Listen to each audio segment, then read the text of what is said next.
మనకి మరలా రెండో సబ్బాత్ వచ్చేసింది. రేపు అంటే పగటి కాలం, రేపు అనకూడదు వాస్తవంగా.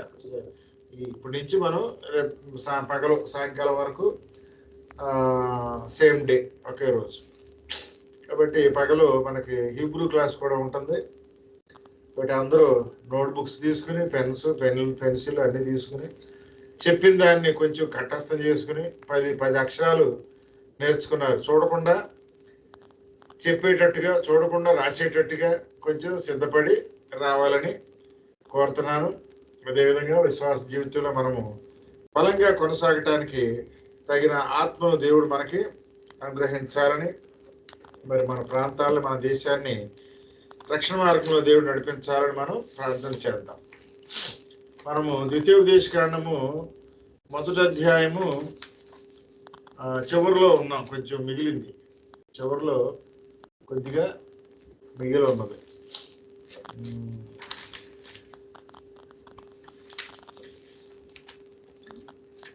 41 నుంచి 46 వరకు మనము ధ్యానం చేసుకోవాలి. ద్వితీయోపదేశకాండము డ్యూటరానమీ 1వ అధ్యాయం. ముందు మనం 40 వచనం వరకు నేర్చుకున్నాం. 41 నుంచి 46 వరకు ఎవరైనా చదవండి. డ్యూటరానమీ అందుకు మీరు మేము యెహోవాకు విరోధముగా పాపము చేసితిమి, మా దేవుడైన యెహోవా మాకు ఆజ్ఞాపించిన మాటలన్నిటిని అనుసరించి మేము పోయి యుద్ధము చేసేదమని నాతో ఉత్తరమిచ్చి, మీరందరూ మీ ఆయుధములను పట్టుకొని ఆలోచింపక ఆ మన్యమునకు పోగా, యెహోవా నాతో ఇట్లనెను, యుద్ధమునకు పోకుడి, నేను మీ మధ్య నుండను గనుక వెళ్ళకుడి, మీరు వెళ్ళినని మీ శత్రు ఎదుట హతము చేయబడుదురని వారితో చెప్పుము. ఆ మాటలు నేను మీతో చెప్పినప్పుడు మీరు వినక యెహోవా మాటకు తిరుగుబడి మూర్ఖులై ఆ మన్యమునకు వెళ్ళితిరి. అప్పుడు ఆ మన్యంలో నివసించిన అమోరీయులు మీకెదురుగా బయలుదేరి వచ్చి కందిరీగల వల్లే మిమ్ము తరిమి హోర్మా వరకు షేయూరుల మిమ్మను హతము చేసిరి. తర్వాత మీరు తిరిగి వచ్చి యెహోవా సన్నిధిని ఏడవగా, యెహోవా మీ మొరను లక్ష్య పెట్టలేదు, మీ మాట వినలేదు. కాగా మీరు కాదేశులో బహుదినములో నివసించితిరి. మీరు నివసించిన దినములెన్నో మీకు తెలిసినవి.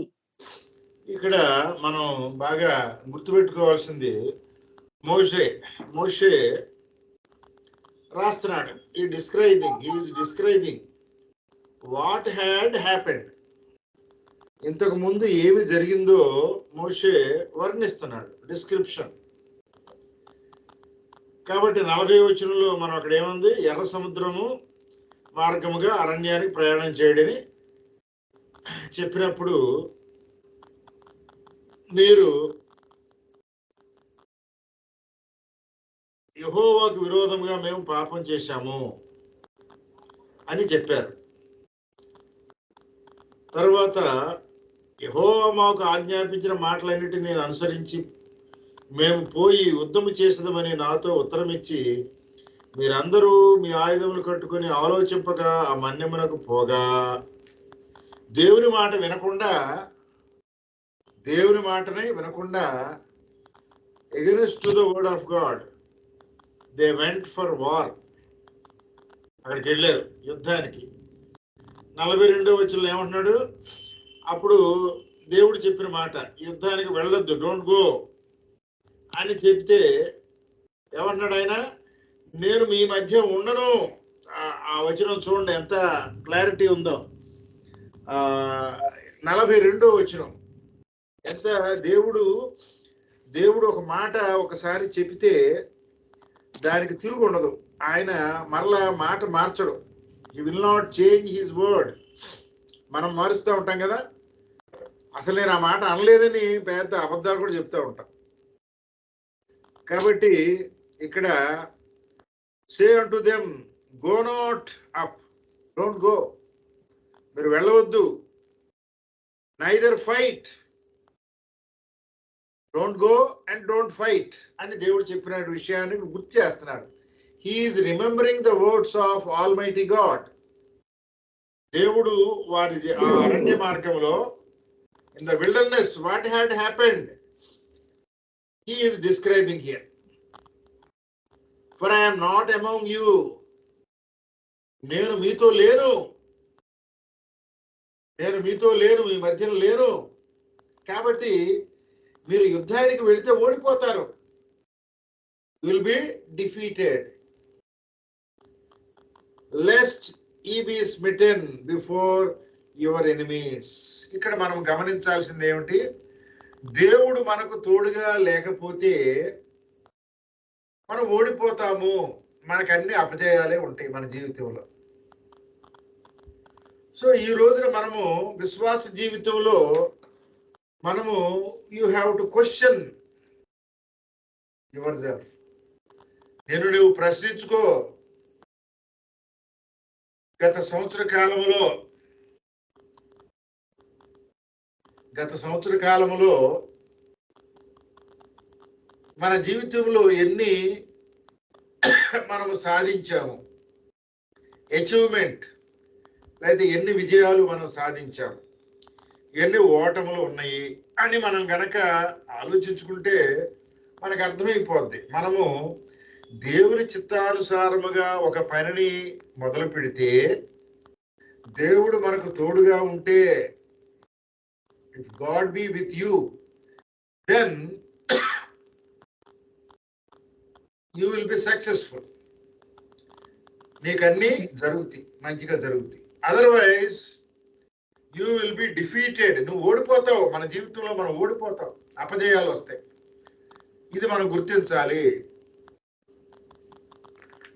ఇశ్రాయేలీయులు, యాకోబు సంతానముగా ఉన్నవారు ప్రత్యేకముగా దేవుని ప్రజలుగా పిలువబడ్డారు. They are chosen people. అలాంటి వారే ఇక్కడ మనం ఏమంటున్నాము? దేవుడు వారి మధ్యన లేడు. God is not among them. ఎందుకు లేడు అనే విషయాన్ని ఇక్కడ గ్రహించాలి. దేవుని యొక్క మాటను మనం లెక్క చేయకపోతే దేవుడు మనతో ఉండడు. దేవుని మాటను వినకపోతే దేవుని దగ్గర మనల్ని ఉండనీయడు. ఆదాము హవ్వలు ఎప్పుడైతే దేవుని మాట వినలేదో, he sent them out of the garden. అలాగే ఇక్కడ ఇన్ని లక్షల మంది ఉన్నారు. ఇన్ని లక్షల మంది దేవుని మాట వింటే he will stay among them, వారి మధ్యలో ఉంటా అన్నాడు. ఎప్పుడైతే మాట వినరో he will not stay. కాబట్టి మన జీవితంలో, మన కుటుంబంలో దేవుడు మన మధ్యన ఉన్నాడా? ఉంటే యూ విల్ బి విక్టోరియస్. నీ జీవితంలో అన్ని విజయవంతముగా, ఆరోగ్యం దగ్గర నుంచి మరి అన్ని పనులు సంతోషకరంగా ఉంటాయి. ఇది మనం గుర్తుపెట్టుకోవాలి. కాబట్టి మోషే చాలా స్పష్టంగా ఇక్కడ ఇశ్రాయేలీయులతో మాట్లాడుతున్నాడు. మీరు దేవుని మాట వినలేదు కాబట్టి దేవుడు మీ మధ్యలో లేడు. అయితే 43వ వచనంలో ఏముంది? ఒకవేళ మీరు వెళితే, even though if you go you will be స్మిటెన్, మీరు చంపబడతారు. దేవుని మాట వినకుండా నీ సొంత ఆలోచనలతో నీ జీవితంలో ముందుకెళ్తే నీవు చాలా నష్టపోతావు. ఇది గుర్తుపెట్టుకోవాలి మనం. అయితే ఆ మాటలు చెప్పాడు, పాస్టర్ గారు చెప్తాడు వాక్యము, ఈ విధంగా చెయ్యొద్దు. చెప్పొచ్చు పెద్దోడు, మా పనులు, మా టైం అంతా వేస్ట్ చేస్తావు నువ్వు, మాకు ఈ అవకాశం ఉండదు. సబ్బాతు రోజున మీరు ఏ పని చేయొద్దు అంటే మాకు ఈ అవకాశము మళ్ళా రాదు, మేము దీన్ని ఉపయోగించుకోవాలని వెళ్ళిపోతారు. కానీ అక్కడ విజయము ఉండదు. You will not be victorious. నీవు దేవుని కొరకు కొంత నష్టపోవాలి. For the sake of the word of God you should lose some things. నష్టపోవటానికి నువ్వు సిద్ధంగా ఉంటే నీ నష్టాన్ని ఆయన ఫుల్ఫిల్ చేస్తాడు, ఆయన పూర్తి చేస్తాడు. దీన్ని మనం గుర్తుపెట్టుకోవాలి. సబ్బాతు రోజున చేయకపోతే పనులు ఆగిపోతాయంట. ఇప్పుడు అవ్వకపోతే పనులు అవ్వంట. చాలా మంది పరిగెట్టేస్తున్నారు. సబ్బాతు అంటే లెక్కలేదు, దేవుని మా వాక్యం అంటే లెక్కలేదు. ఏమైందిలే, ఎంతో మందిని చూశాను నేను, సబ్బాతుని మీరి ఇష్టానుసారంగా మన మన పెద్ద తరం వాళ్ళు పనులు చేసిన వాళ్ళ కుటుంబాలు ఎలా దెబ్బతిన్నాయో నేను కూడా చూశాను. కాబట్టి మనము దేవుని మాటకు విరుద్ధముగా మనము ఏదో చేయగలము, ఏదో చెయ్యాలి అని పరిగెడితే నష్టమే వస్తుంది, నష్టమే వస్తుంది. సబ్బాతు రోజు నీది కాదు. అలాగే మన జీవిత కాలంలో దేవుడు ఏది చెప్పితే అది చెయ్యాలి, ఏది వద్దంటే అది మానేయాలి. అదే దేవుని మాట వింటాం. కాబట్టి దేవుని మాట కొరకు నీ ఇష్టాల్ని నువ్వు మార్చుకోవాలి. అబ్బా నాకు ఉద్యోగం ఉంది, అక్కడ నా ఉద్యోగాన్ని మానుకోమంటావా అంటే మానుకోవాల్సిందే. నువ్వు ఈ లోకంలో ఉద్యోగాన్ని వదులుకోకపోతే పరలోకంలో నీ స్థానం కోల్పోతావు. కాబట్టి ఈ లోకంలో సంపాదన కొరకు, నీ జీవనోపాధి కొరకు దేవుని యొక్క వాక్యాన్ని విడిచిపెడితే దేవుడు నిన్ను విడిచిపెడతాడు. ఇక్కడ ఇశ్రాయేల్ ఏమన్నాడు? మీరు చస్తారన్నాడు, వాళ్ళు చచ్చారు. ఇక్కడ అదే జరిగింది. ఈ ప్రాణం పోయిన తర్వాత ఇంకేం చేస్తావు? 43లో అక్కడ ఏముందంటే, ఆ మాటలు నేను చెప్తే కూడా, అరే బాబు మీరు ఈ పని చేయొద్దు, దేవుడి మాటకి విరుద్ధంగా చేయొద్దు అని చెప్తే నా మాట కూడా వినకుండా మీరు యుద్ధానికి వెళ్ళిపోయారు. You went for the war.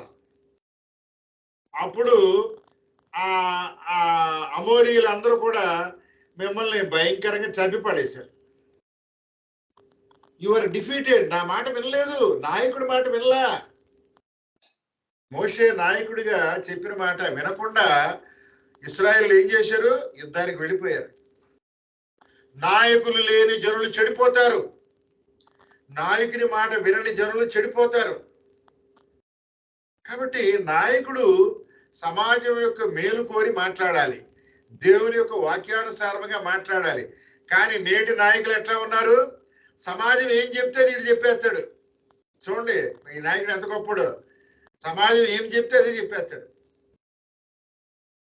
కాబట్టి నాయకులు దేవుని వాక్యానుసారముగా సమాజాన్ని నడిపించాలి. ఈ విషయాన్ని సమాజము, నాయకులు గుర్తించాలి. వాళ్ళు వెళితే ఓడిపోయారు. 44వ వచనంలో, 45లో ఓడిపోయారని వచ్చి ఏడుస్తున్నారంట. దేవుని మాట వినకుండా వెళ్ళిపోయి కొంతమంది చచ్చిన తర్వాత తిరిగి వచ్చి దేవర్ వీపింగ్, ఏడుస్తున్నారు. మనం కూడా చాలాసార్లు ఏం చేస్తాము? ఇష్టానుసారంగా చేసా, అయ్యో నేను దేవుని మాట వినకుండా, పెద్దల మాట వినకుండా, పాస్టర్ గారి మాట వినకుండా ఇష్టానుసారంగా చేశాను, నాకు ఇంత లాస్ అయిందని నష్టపోయిన తర్వాత అప్పుడు జ్ఞానోదయం కలుగుద్ది చాలా మందికి, నష్టపోయిన తర్వాత. కాబట్టి ప్రియ దేవుని సంగమా, దేవుని మాట వినుట శ్రేష్టము. మాట వినుట పొట్టేళ్లను, అక్కడ సమూయేలు, మొదటి సమూయేలు రాసిన గ్రంథంలో ఉంటుంది, చూస్తారా? చూడాలి ఉందా? చూడండి, మొదటి సమూయేలు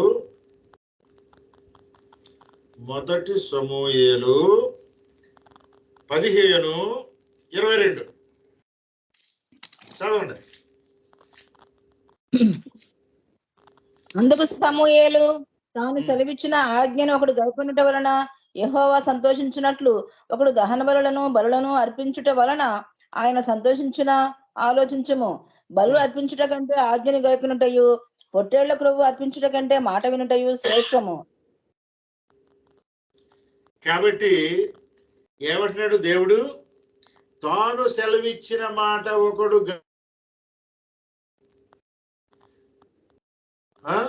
and Samuel said, and the Lord has great delight in burnt offerings and sacrifices to the Lord.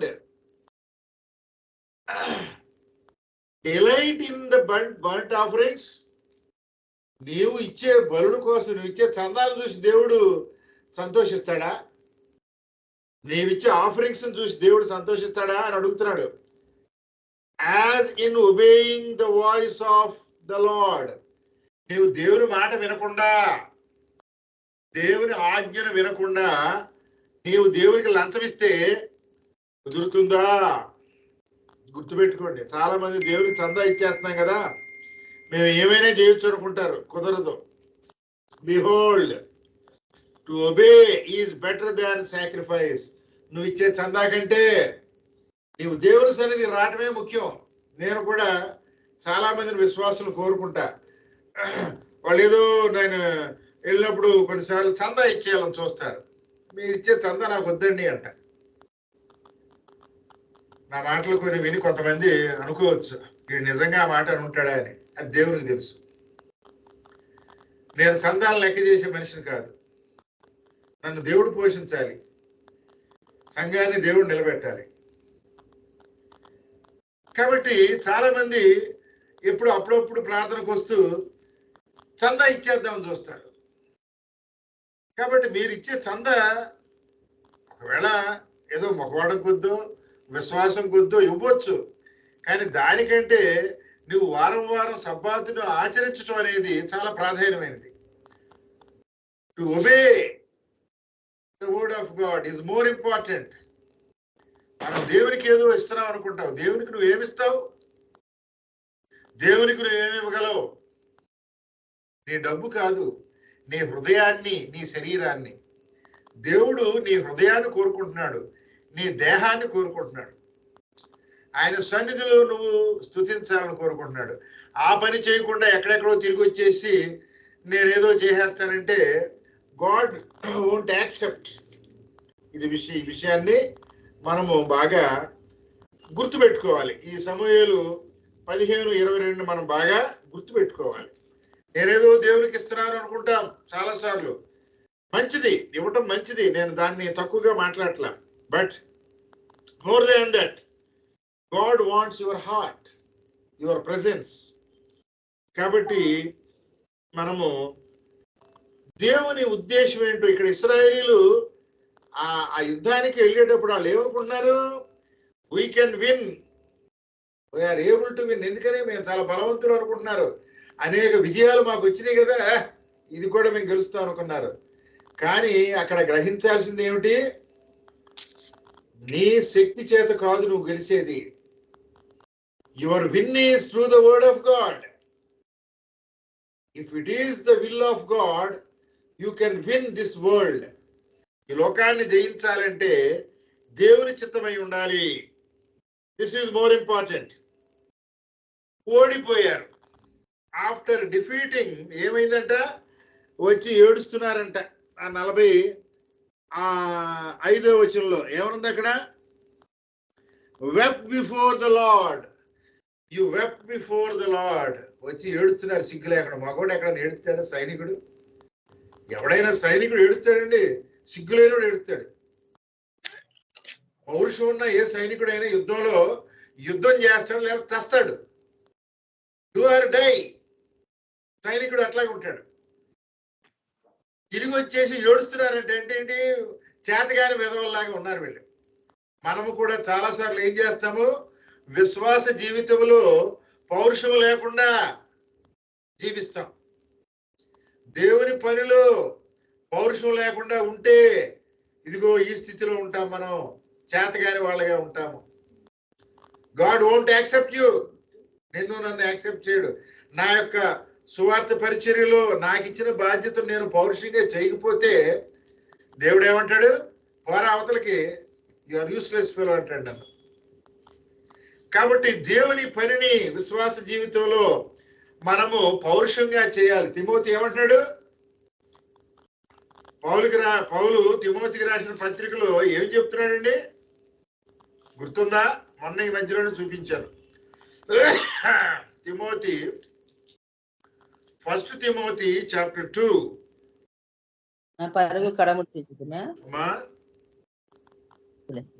ఒక్క నిమిషం. 2 తిమోతి అనుకుంటా. 2 Timothy chapter 2 verse 4 and 5. 4 and 5. 4-5 వచనాలు. సైనికుడు ఎవడును యుద్ధమునకు పోవునప్పుడు తన్ను దండులో చేర్చుకొనిన వారిని సంతోషపెట్టవలనని ఈ జీవన వ్యాపారంలో చిక్కుకొనడు. మరియు జట్టి అయిన వాడు పోరాడినప్పుడు నియమ ప్రకారము పోరాడకుంటే వానికి కిరీటము దొరకదు. సైన్యంలోకి వెళ్ళినవాడు as a soldier you should fight. కాబట్టి ఆ పోరాటము విశ్వాస జీవితంలో ఎలా ఉండాలో పౌలు గారు సైనికుడితో పోల్చాడు. కాబట్టి ఇక్కడ ఈ ద్వితీయోపదేశకాండం 1:45లో వాళ్ళు తిరిగి వచ్చి దేవుని సన్నిధిలో ఏడుస్తున్నారంట. సైనికులు ఏడవడం ఏంటి అసలు నాకు అర్థం కాదు. సైనికుడు యుద్ధానికి వెళ్ళినప్పుడు తిరిగి రాకూడదు, వాడు గెలవాలి లేదా చావాలి, అంతే, రెండే జరగాలి. కాబట్టి ఆ ఏడుస్తూ ఉంటే దేవుడు వాళ్ళ మొరని లక్ష్య పెట్టలేదు. Lord would not hearken your voice. దేవుడు వారి మాట వినలేదు. చేతకాని వాళ్ళ మాటను దేవుడు వినడు. మనకు దేవుడు అప్పగించిన పనిని సరిగా చేయకపోతే, అయ్యా దేవా నాకు ఈ పని చేత కాలేదు, నేను పాట సరిగ్గా పాడలేకపోయాను, వాక్యం సరిగ్గా చదవలేకపోయాను, సంఘంలో నా పనిని సరిగ్గా చేయలేకపోయాను అని ఏడిస్తే నీకు జీవకిరీటం ఉండదు. సబ్బాతు రోజున ప్రార్థన సరిగ్గా జరపలేకపోయానని నేనంటే నాకు జీవకిరీటం ఉండదు. నా పని నేను చెయ్యాలి, మీ పని మీరు చెయ్యాలి, ఎవరి పని వాళ్ళు చెయ్యాలి. చేసినప్పుడే మనకు జీవకిరీటం ఉంటుంది. కాబట్టి ఇక్కడ పెరికి వాడి మాట దేవుడు వినడు, చేతగాని వాడి మాట దేవుడు వినడు. అదే ఇక్కడ చూపిస్తున్నాడు. కాబట్టి దేవుని సన్నిధి వారి మధ్యన లేకపోవటం వల్ల వాళ్ళు అపజయాల్ని ఎదురు చూశారు. ఇది ఇక్కడ మనం చూసేది. కాబట్టి మన జీవితంలో అక్కడ మరి ఆ మనసు పెట్టి అక్కడ మనసు మనం చూస్తున్నాం, ఆర్క్ ఆఫ్ గాడ్. కాబట్టి దేవుని యొక్క మందసము వారి మధ్యలో ఉన్నప్పుడు వారికి వెలుగు, వారికి విజయము దొరికింది. కాబట్టి ఇశ్రాయేలీయుల అసంపూర్ణ మారు మనసు ఏమిటిది? Half hearted. చాలాసార్లు మనం ఏం చేస్తాము? Half hearted. సగం సబ్బాతు ఆచరిస్తాం, పూర్తిగా ఆచరించాం. సగం విశ్వాసంలో ఉంటాము, సగం పండగలు ఆచరిస్తాము, సగం ప్రార్థనలో ఉంటాము, అన్నం పొయ్యి మీద పెట్టి ఇక్కడ ప్రార్థన చేస్తూ ఉంటాం. ప్రయాణానికి వెళ్ళిపోవాలని మనసు అక్కడ, ప్రార్థన ఇక్కడ. ఇది కాదు. దేవునితో పరిపూర్ణముగా సహవాసం చేయాలి. Full fledged prayer. అక్కడ ఏమైనా అయిపోయి గాడ్ విల్ లుక్ ఆఫ్టర్. నాకు అక్కడ ఈ పని ఉంది, అక్కడ ఆ పని ఉంది అనుకోకూడదు. నువ్వు దేవుని సన్నిధిలో మోకరించి ప్రార్థించేటప్పుడు నీ పనులన్నిటి ఆయన చూసుకుంటాడు. He will look after, don't worry. కాబట్టి మనం అసంపూర్ణమైన మనసు, హాఫ్ హార్టెడ్ గా ఉండకూడదు. ఈ విషయాల్ని మోషే గుర్తు చేస్తున్నాడు, ఇశ్రాయేలీయుల యొక్క అసంపూర్ణమైన విశ్వాసాన్ని. అప్పుడు ఇశ్రాయేలీయులు ఏమంటున్నారు? 41వ వచనంలో, మేము పాపం చేసేవారు ఒప్పుకుంటున్నారు. ఒప్పుకుంటే కూడా దేవుడు వారిని క్షమించలే. పాపం చేసేసి అక్కడ ఒప్పుకుంటే కూడా వాళ్ళకి శిక్ష దేవుడు లేకుండా చేయలే. తర్వాత వారు దేవుని మాటకు విరుద్ధముగా పాపం చేశారు. కాబట్టి దేవుడు వాడి మాట వినలే. మనము ఇష్టానుసారంగా పాపం చేసి దేవా దేవా బో ఏం ప్రార్థన చేస్తారు చూసావా? ఆ పాపం చేసేటప్పుడు మరి ఈ మారు మనసు ఉండదా? నువ్వు ఈ పాపం చేసేటప్పుడు while committing the sin you don't remember the word of God. ఆ పాపం జరిగిపోయిన తర్వాత ఆ పాపం యొక్క ఏమంటారు కాన్సిక్వెన్స్, దాని యొక్క ప్రభావం నీకు వచ్చిన తర్వాత, నష్టం కలిగిన తర్వాత అప్పుడు దేవుడు గుర్తు చేస్తాడు బాగా. కాబట్టి ప్రియ దేవుని సంగమా, దేవుడు ఒకసారి చెప్పిన తర్వాత మనం దాన్ని తూచా తప్పకుండా పాటించాలి. అంటే already God had declared his word through his son and through his prophets. అక్కడ మోషే ద్వారా 10 ఆజ్ఞలు ఇచ్చాడు, ఆయన కుమారుని ద్వారా వాక్యాన్ని ఇచ్చాడు. Already declared. దాన్ని పాటించాలి. పాటించకుండా అయ్యో నేను ఎట్లా అనుకున్నాను, అయ్యో నేను అట్లా అనుకున్నానంటే కుదరదు, దేవుడు వినడు. కాబట్టి మనము అలా ఉండకూడదని మోషే గారు మన కోసం రాశాడు. ఇశ్రాయేలు అలా చేయటం వల్ల వాళ్ళు నష్టపోయారు. మీరు అలా ఉండొద్దని మన కొరకు ఆయన ఈ సంగతులన్నీ రాశాడు. ఇకపోతే ఇప్పుడు 2వ అధ్యాయంలోనికి మనం వస్తే, 2nd చాప్టర్లో 1 నుంచి 7వ వచనంలో మనకి ఏముందో చూస్తే, అక్కడ సేయీరు మన్యము, సేయీరు మన్యంలోకి ప్రవేశించారు. ఆ 2వ అధ్యాయంలో 2nd chapter. Now we're entering into chapter 2. అక్కడ ఆ ఎర్ర సముద్రంలో మార్గంలోంచి అట్లా ఎక్కడికి వెళ్ళారంట, సేయీరు మన్యం చుట్టూ అలా గిరగిరగిరగిర తిరిగి వెళ్ళారంట. కాబట్టి చాలా రోజులు తిరిగారు. ఎన్ని సంవత్సరాలు తిరిగారు? 38 సంవత్సరాలు తిరిగారంట. అలా తిరిగి తిరిగి తిరిగి వచ్చారు. కాబట్టి ఇక్కడ ఈ సేయీరు అనేది ఎవరిది? ఈ సేయీరు చుట్టూ తిరిగారంట, గిరగిర తిరిగారంట. సేయీరు ఎవరిది? ఇది ఎదోముది. ఎదోము అంటే ఎవరండి? Who is ఎదోమ్? ఎదోమీయులు అంటే ఎవరు? ఏశావు వంశం, ఏశావు సంతానం. నేను చాలాసార్లు చెబుతూ ఉంటాను, దేవుడు ఇష్మాయిల్ని ఆశీర్వదించాడు, ఏశావుని ఆశీర్వదించాడు, యాకోబుని కూడా బహుగా ఆశీర్వదించాడు. యాకోబు ఆశీర్వాదం ఎక్కువగా ఉంది. యాకోబు ఆశీర్వాదం ఎక్కువగా ఉంది కాబట్టి ఆ ఇష్మాయిల్ ఆశీర్వాదం లెక్కలో ఉండదా? ఏశావు ఆశీర్వాదం లెక్కలో ఉండదా? కాబట్టి గమనించాలి మనము, దేవుని ఆశీర్వాదం నాకుంది, అవతల వాడికి కూడా ఉంది. గౌరవించాలి. దేవుని యొక్క ఆశీర్వాదం నాకుంది, అవతల వ్యక్తికి కూడా ఉంది. I should respect that blessing of God. ఇతరుల ఎడల దేవునికి ఉన్న ప్రేమను బట్టి వారిని మనం ప్రేమించాలి, కానీ ద్వేషించకూడదు. దేవుని ఆశీర్వాదం పొందిన వారిని మనం ద్వేషించకూడదు. This is the word of God. కాబట్టి ఇక్కడ మనము ఈ 1 నుంచి 7వ వచనంలో చాలా అద్భుతమైన విషయాలు నేర్చుకుంటాము. సేయీరు అనేది ఏశావు యొక్క హెరిటేజ్ ఆఫ్ ఏశావు. కాబట్టి ఈ విషయంలో అక్కడ చెప్పబడింది ఏంటంటే, ఆ ఏశావు సంతానము విడిపోయి, యాకోబు ఏశావు ఎంతకాలం అయిపోయింది విడిపోయి, ఇప్పుడు తిరిగి వస్తున్నారు కదా. They are returning after how many years? After how many years they are returning? మాట్లాడరేమండి?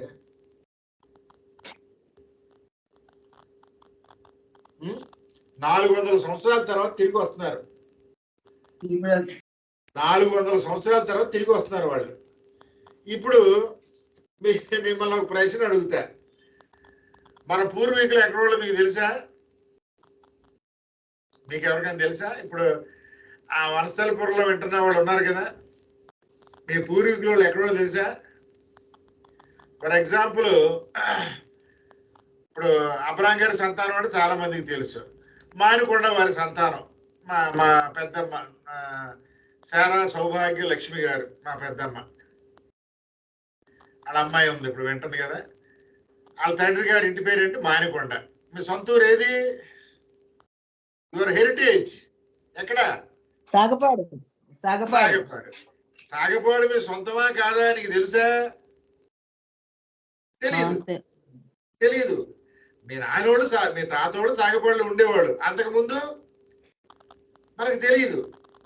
అలాగే ప్రతిపాడు గ్రామం, ప్రతిపాడు, తక్కెళ్ళపాడు, మూడదాళ్ళపాడు, ఈ 3 ఊళ్ళు చరిత్ర కనుక చూస్తే 400 సంవత్సరాల క్రితము, 400 years ago, బాగా గుర్తుపెట్టుకోండి, ఇట్లాంటి వాళ్ళు చెప్పేవాళ్ళు తక్కువ. 400 సంవత్సరాల క్రితము గుంటూరు జిల్లా పల్నాడు సీమ నుంచి, పల్నాడు అంటే ఇప్పుడు నరసరావుపేట ఆ చుట్టుపక్కల ప్రాంతాలు, ఆ సత్తెనపల్లి అటు ప్రాంతాల నుంచి వీళ్ళు ఇటు వచ్చేసారు. దండకారణ్యం అంట. ఇప్పుడు మన కొల్లేరు ఇదంతా ఎవరెవరు పూర్వము దండకారణ్యంగా పిలువబడేది. 400 సంవత్సరాల క్రితము ఇటు వచ్చేసారు. అంటే ఇప్పుడు మనకెవరికైనా 400 సంవత్సరాల క్రితము ఆ పల్నాడులో మన బంధువులు ఎవరైనా తెలుస్తారా? ఇప్పుడు చెప్పండి, ఎవరైనా గుర్తుపట్టగలుగుతామా? ఎవరు మాట్లాడరేమండి? కష్టం, మనకు తెలియదు, మనం గుర్తుపట్టలేము. ఎందుకంటే మనకు ఆ లింక్ లేదు. ఏదన్నా ఇంటి పేరుతోనో ఇంకేదేంతోనో ఉంటే తెలుసుద్ది. 400 సంవత్సరాలు అంటే ఎన్ని తరాలు? 100 సంవత్సరాలకి 4 తరాలు వేసుకుంటే 4 16 తరాలు గడిచిపోతుంది. కాబట్టి ఇక్కడ మనం గుర్తుపెట్టుకోవాల్సింది 400 సంవత్సరాల తర్వాత వాళ్ళ అన్న సంతానము, యాకోబు అన్నగారి సంతానము, ఏషవ సంతానము, ఎదోమీయులు ఇక్కడ ఉన్నారు. దేవుడు వాళ్ళకి చెప్తున్నాడు, మీ సహోదరులు వాళ్ళు, దే ఆర్ యువర్ బ్రదర్స్, వారు మీ సహోదరులు అని దేవుడు వాళ్ళకి చెప్పినప్పుడు they are giving most respect. కాబట్టి ఎదోము వాళ్ళు మీ యొక్క సహోదరులు, వారు మీ యొక్క బ్లడ్ రిలేషన్స్ అని దేవుడు చెప్తున్నాడు. కాబట్టి మీ యొక్క ఆ బ్లడ్ రిలేషన్ ఎవరైతే ఉన్నారో వాళ్ళతో మీరు యుద్ధం చేయకూడదు. అక్కడ ఉందా లేదా? ఏమండి ఉందా? చూడండి అక్కడ 4వ వచనం 2:4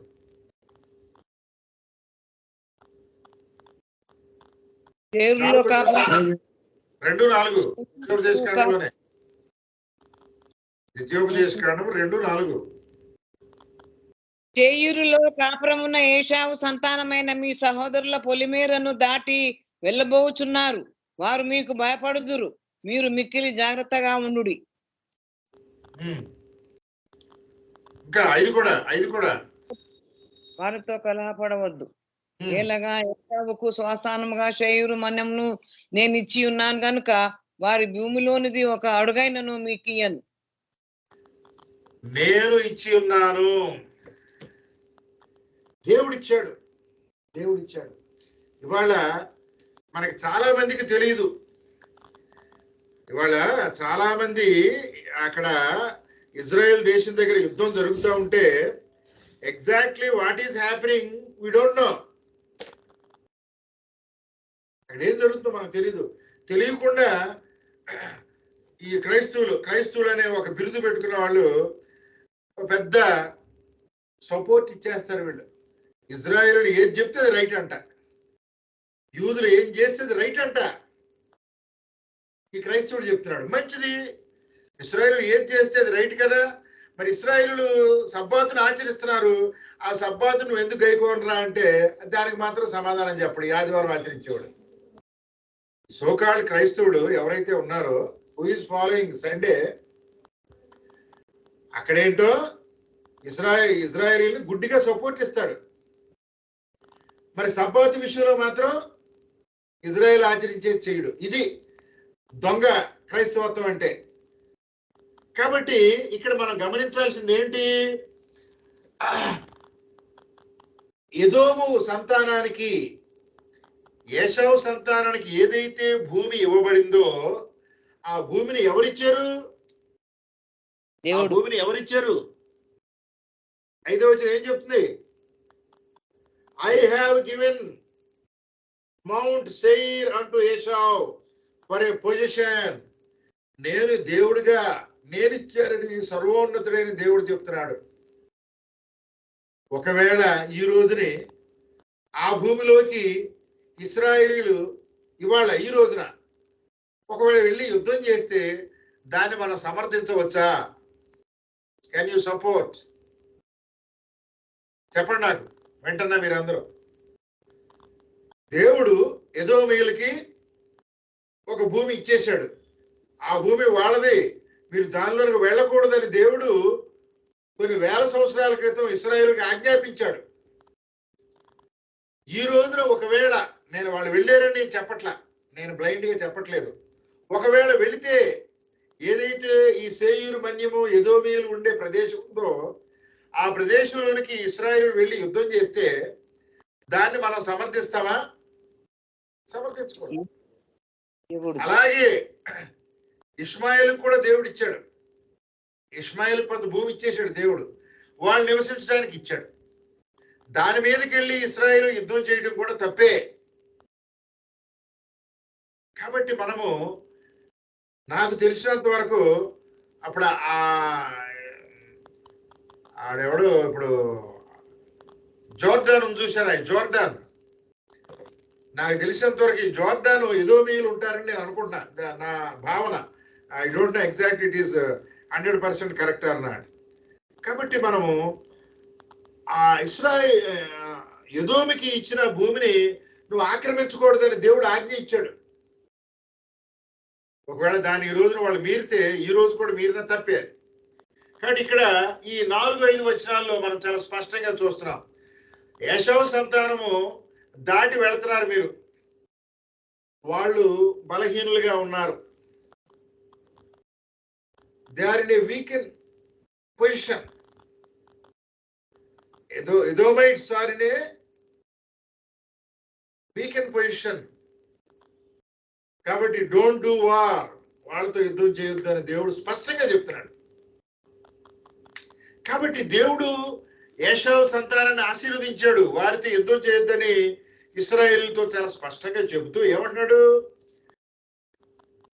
వారు మీకు భయపడతారు కాబట్టి జాగ్రత్తగా ఉన్న, వాళ్ళతో యుద్ధం చేయొద్దు, వాళ్ళకి నేను ఈ భూమి ఇచ్చాను అని చెప్తూ అక్కడ మీరేమి దోచుకోకూడదు. ఒకళ్ళు అక్కడ మీకు ఆహారం కావాలంటే you go and by, if you want any food you go and by, అక్కడ మీరు కొనుక్కోవాల్సిందే.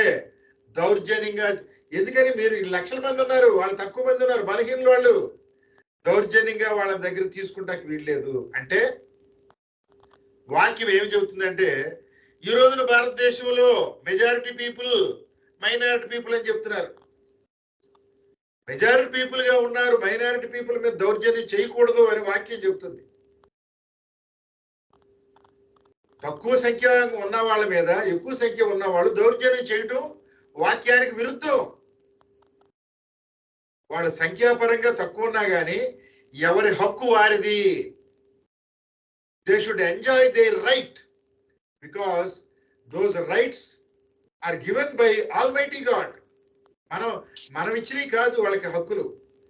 కాబట్టి భూమి మీద దేవుడు ఎవరికి ఇచ్చిన హక్కుల్ని వారికి ఇచ్చాడు. ఆ హక్కుల్ని గుంజుకునే స్వేచ్ఛ స్వాతంత్రం ఎవరికి లేదు అనే విషయాన్ని గమనించాలి. కాబట్టి ఇశ్రాయేలీయులు ఎదోమీయుల యొక్క హక్కుల్ని లాక్కోకూడదు. మీకు ఏమైనా కావాలంటే డబ్బులు ఇచ్చి కొనుక్కోండి అని చెబుతూ 7వ వచనంలో నీ చేతి పనులన్నింటిలోనూ ఆయన ఆశీర్వదించాడు నిన్ను. అరణ్యంలో 40 సంవత్సరాలు నిన్ను గుర్తు చేస్తున్నాడు దేవుడు. అరే పిచ్చోళ్ళారా, 40 సంవత్సరాలు మిమ్మల్ని కాపాడారు, అనేక మంది అనుజనుల మధ్యలో మిమ్మల్ని నడిపించాను, మీకు క్షేమాన్ని ఇచ్చాను. ఇవాళ మీ సహోదరులు ఏశావు సంతానం దగ్గరికి వస్తున్నారు, అక్కడికి వచ్చినప్పుడు వాళ్ళ మీద మీరు దౌర్జన్యం చేయొద్దు. Don't do war. మనం ఏం చేస్తున్నామండి, వాళ్ళ సహోదరులదే దోచేసుకుంటున్నాం. ఎంత ఘోరమైన విషయం. ప్రశ్నించుకోండి మిమ్మల్ని మీరు, నేను ఆ స్థితిలో ఉన్నానా?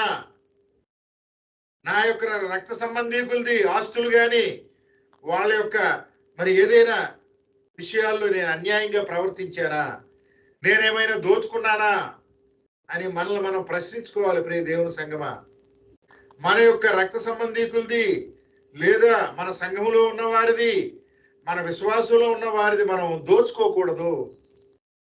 You should not rob. ఇతరులది మనం దోచుకోకూడదు. చేతనైతే సహాయం చేయాలి కానీ ఎదుటి వారిది మరి ముఖ్యంగా మనము విశ్వాస జీవితంలో మన ఉన్నవారిని కానీ రక్త సంబంధికులది కానీ మనము దోపిడీ చేయకూడదు అని చెప్తే ఏమంటాడు, నీ కష్టాలన్నీ తెలుసు కదా, నువ్వు అరణ్య మార్గంలో ఎన్నో కష్టాలు అనుభవించావు కదా, నేను నిన్ను కాపాడాను కదా అని వాళ్ళకి జ్ఞాపకం చేస్తున్నాడు.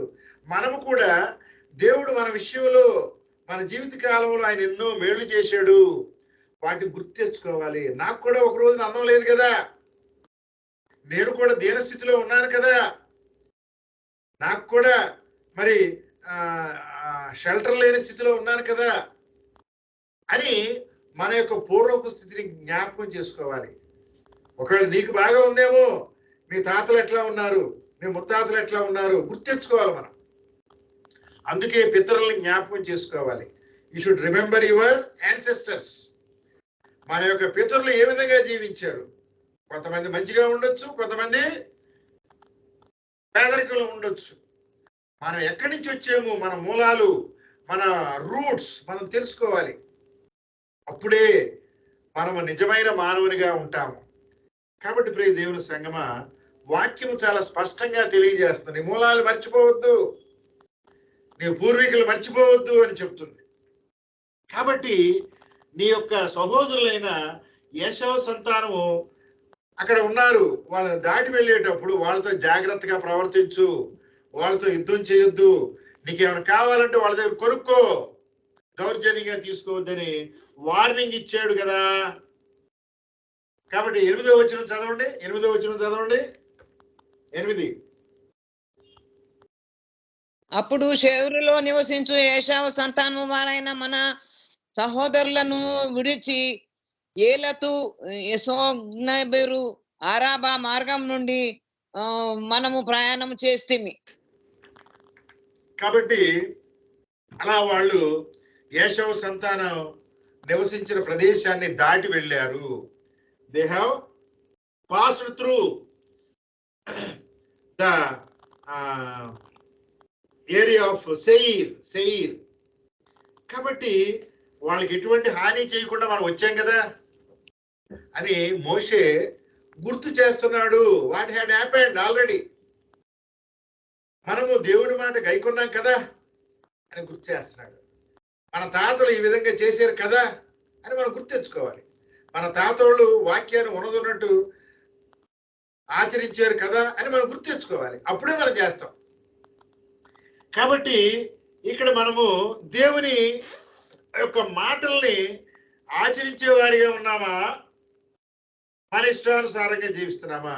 కాబట్టి ఎదోము యొక్క స్వాస్థ్యాన్ని, the heritage of Edom you should not occupy. ఇతరులది మనము, బలహీనులది మనము దోచుకోకూడదు అనే విషయాన్ని, మనం ఒక దేశంలో నివసిస్తున్నాం. ఇవాళ చూస్తే ఎన్ని అక్రమాలు, ఎన్ని దౌర్జన్యాలు చూస్తున్నాం ఈరోజు మన దేశంలో. అందుకే కదా ఈ విధంగా ఉన్నది. కాబట్టి ఒక చట్టం ఉంది, చట్ట ప్రకారం జీవించట్లేదు. కాబట్టి దేవుని బిడ్డలు చట్టాన్ని అనుసరించి జీవించాలి, దేవుని మాట ప్రకారం జీవించాలి. మనది కాని దాన్ని మనం ఆశించకూడదు. లేనివాడి ఎడల మనం జాలి చూపించాలి. ఇకపోతే నూతన నిబంధనలో ఇక్కడ హేరోదు తెలుసు కదా. హేరోదు 2 సందర్భాల్లో చూస్తాం. అక్కడ చాలా కాలం నుంచి హేరోదు మెస్సయ్యను చూడాలనుకుంటాడు. ఆయన సిలువ వేసే ముందు మెస్సయ్య ఆయన దగ్గరికి వచ్చినప్పుడు ఆయన కొన్ని విషయాలు మాట్లాడతాడు. ఈ హేరోదు ఎవరయ్యా అంటే ఆయన ఎదోమీయుడు అంట. He belongs to the community of Edomites, ఏశావు సంతానంలోంచి వచ్చిన వాడంట. అంటే యూదులకి సహోదరుడిగా ఉన్నాడు. మరి ముఖ్యంగా ఆయనకు తెలుసు. ఇప్పుడు ఇక్కడ ఇదంతా ఇప్పుడు ఈ ఎపిసోడ్ ఎప్పుడుది?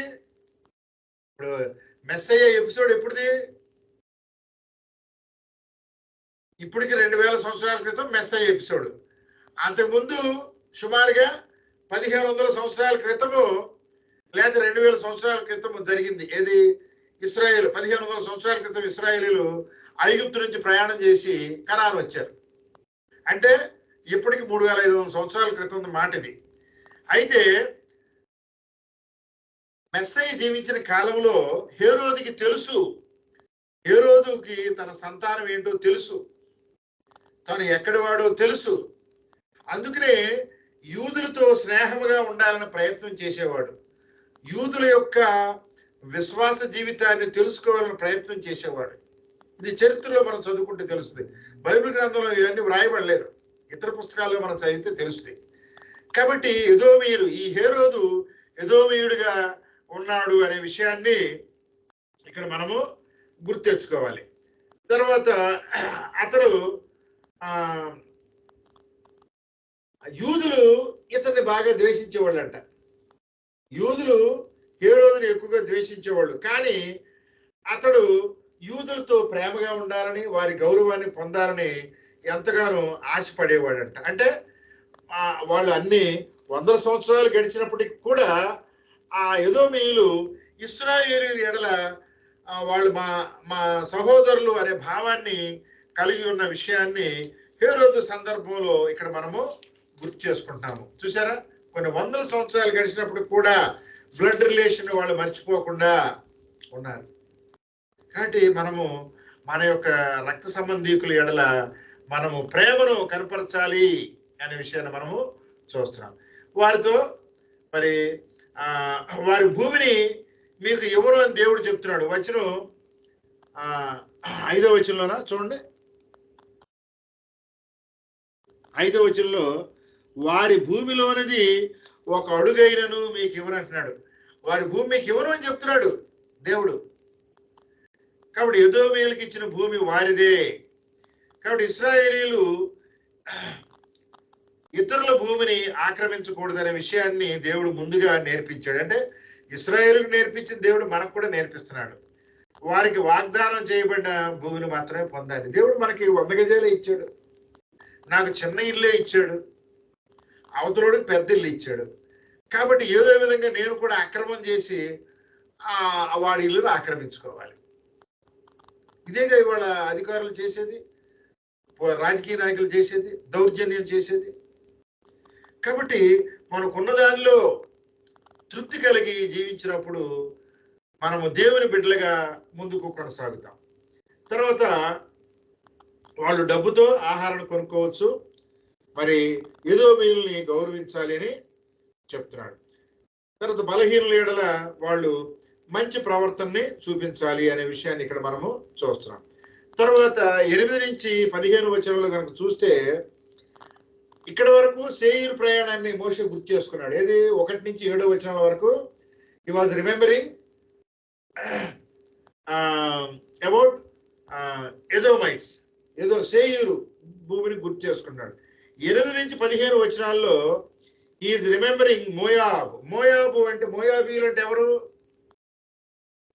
మోయాబీయులు అంటే ఎవరు?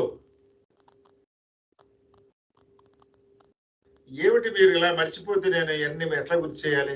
లోతు సంతానం మోయాబీయులు. రూతమ్మ ఎవరు? అది కొంచెం చదవండి బైబిల్ మీరు. ఈ అధ్యాయం ఇప్పుడు ఈ ద్వితీయోపదేశకాండం 1వ అధ్యాయం 2వ అధ్యాయం వచ్చే వారానికి బాగా చదువుకుని రెఫరెన్స్లు కూడా చూసుకుని అవసరమైతే మీరు నాకు చెప్పేటట్టుగా మీరు వాక్యాన్ని చదువుకుని రావాలని నేను ఆశిస్తున్నాను. 8 నుంచి 15 ఆ తర్వాతవి వచ్చే వారం చెప్తాను. మరి మనము ఈరోజు నేర్చుకున్న దానిలో మన సహోదరుల ఎడల మనము వాత్సల్యాన్ని, ప్రేమను కలిగి ఉండాలని, మరి ఇతరులకు మనము ఇచ్చేవారిగా, సహాయం చేసేవారిగా, బలహీనలను గౌరవించేవారిగా ఉండాలని, మరి దేవుని చిత్తాన్ని నెరవేర్చాలని, మన స్వశక్తి మీద ఆధారపడకుండా మనం ఎంత బలవంతులై ఉండొచ్చు, దేవుని మాట మీదే మనం ఆధారపడి ఉండాలని ఈరోజు వాక్యం మనల్ని హెచ్చరిస్తుంది. అటు విశ్వాస జీవితంలో మనము ముందుకు కొనసాగుదాము. దేవుడి వాక్యాన్ని దీవించునుగాక. ఆమేన్.